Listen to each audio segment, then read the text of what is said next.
Hello, welcome to my YouTube tutorial class.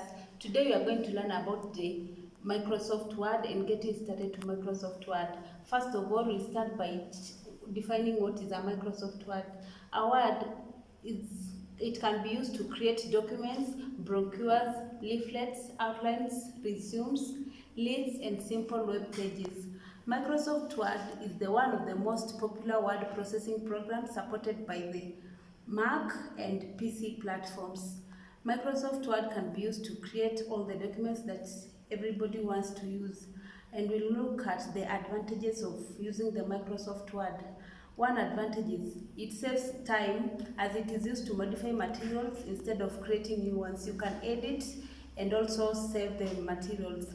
It also enhances document appearance as it has all the formatting things you want to use. It allows sharing of documents. Materials are being shared easily among the writers as you can share to other PC computers. It allows collaborations of documents. One can create, edit, and share documents synchronously. Copies can be made easily as you can copy, you can edit, you can create a word and edit many copies as you print all of them.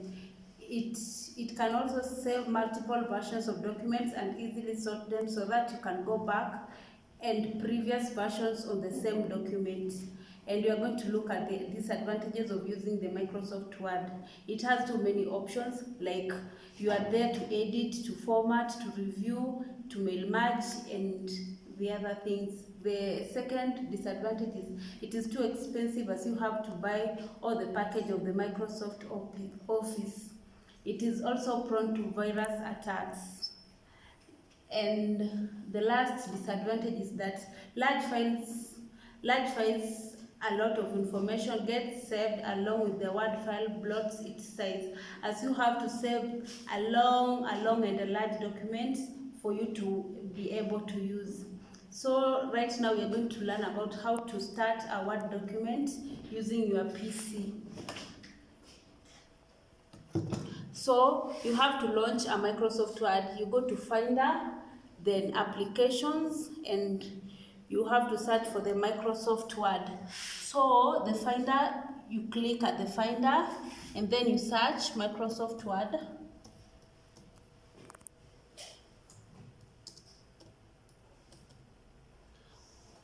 Now here we have the Word 2013, then you double click it to open the Word document that you may want to open.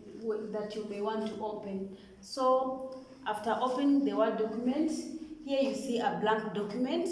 You'll click on the blank document to type whatever you want, since you have that blank document you want to type. So you double click on the blank document. That is, now you have opened your Word document, your Microsoft Word, and it is ready to be used. When you want to type anything, when you want to save, maybe you want to type anything and you want to save it. For example, you can type, let's say, your name.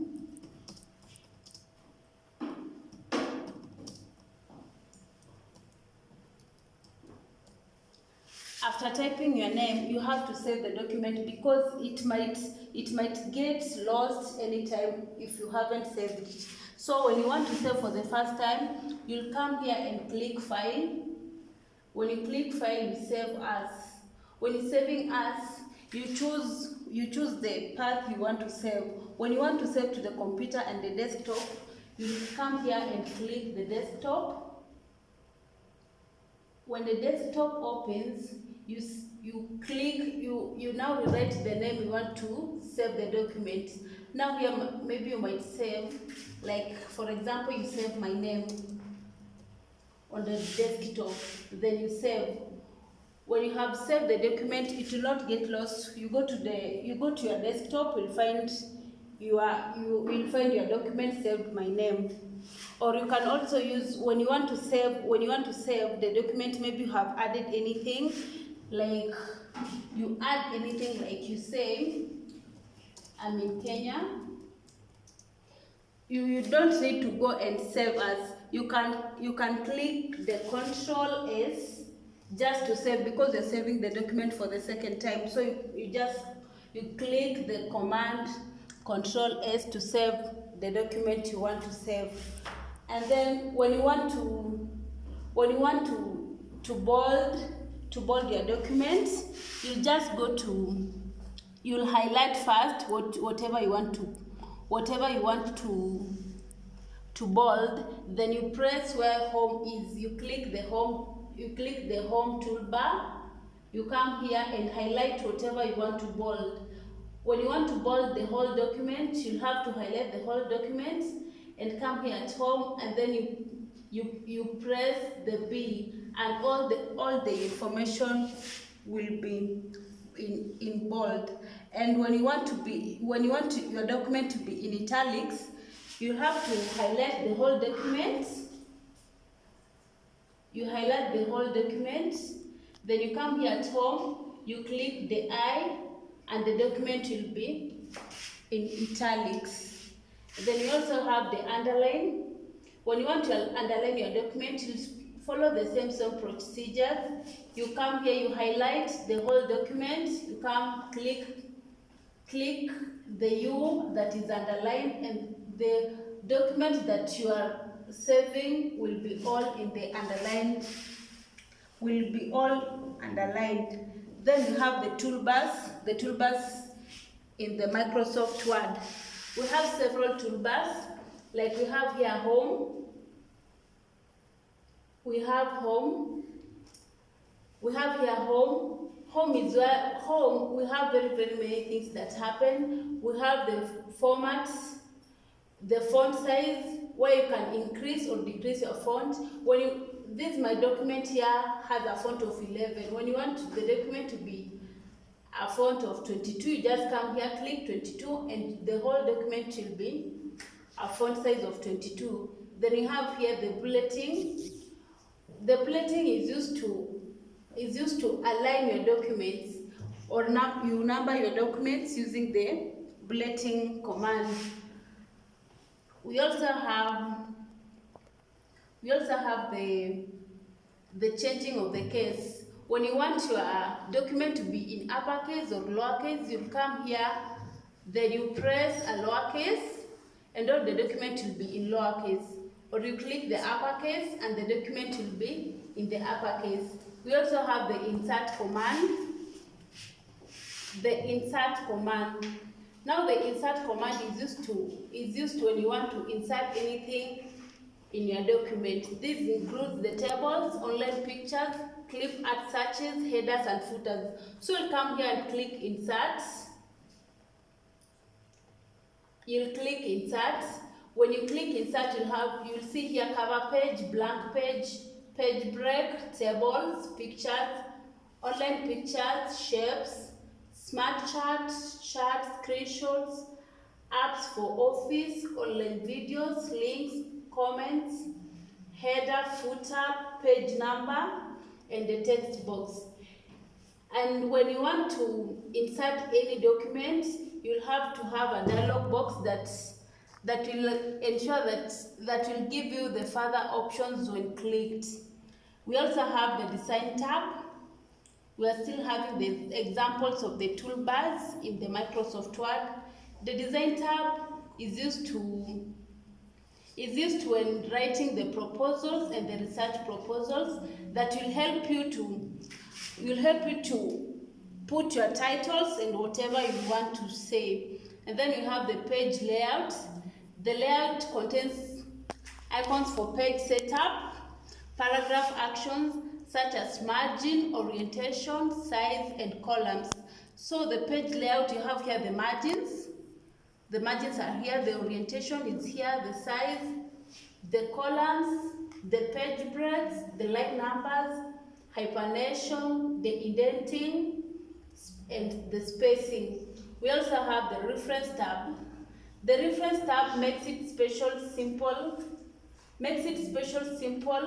especially simple to add the table of contents when writing the research proposals, the footnotes, bibliographic informations. Here's the bibliographic information. You have the insert caption and insert figures, cross-reference, mark entry, and insert indexing. Then we have the mailings. We have the mailings. Mailings is for post office related uses. If you wanted to create custom envelopes or labels, this is where you will find such actions. You have always ever seen the envelopes. We have the envelopes that every office has its own type of the envelopes. And then finally, we have the review. The review is where one can find spelling, grammar, the built-in thesaurus, and dictionary. You can track changes, check word counts, and show or add the comments. Here's the spelling or grammar. When you have written your document and it is grammatically wrong, this one will help you to change whatever you want. Here is used to translate. Maybe you want to translate from the Indian to English. Then here you have the language. The language, you choose the language for proofing tools such as the spelling check. Then you have here the new comments. It is used to comment on anything you want to comment. And then you have here the reject, the previous, and the next. Lastly, we are going to look at the shortcut keys for the Microsoft Word. We have various keys that you use when you want to open or edit anything in your Microsoft Word. The first one is the command plus N. So the command, when you click command N, it will give you a blank document, a blank Word document that you want to write anything. Then you have to, when you click the command B is used to bold your document. Let's do, for example, we write reference. So the reference, when you click command B, the whole document will be in bold. And when you click command I, you highlight the document. When you click command I, the document will be in italics. And when you want to undo your document, you can always, there is here a shortcut that you just click on it and it undoes. Because the document was in italic, when you click it, it comes back to its normal. Then you have the command C. Command C is used to copy. So when you want to copy a document to another, maybe you have created another Word document, when you click Control C, it copies the document. And when you want to go and paste in another place, you click command V. And then you also have the command H. When you click command H, it will always tell you to find and replace. You want to place the word reference. Let's say the word reference with bio. So you write here, find what? You write reference. Then for the replace with, you write bio. And then you say find next. And you say replace all, and everything will be in bios. And then you also have the command I. Command I is used to underline all the documents you have done. And this comes to the end of our lesson today. This comes to the end of the lesson today. From next week, we'll be learning about the Microsoft Access, and you are all welcome to the next session. Thank you.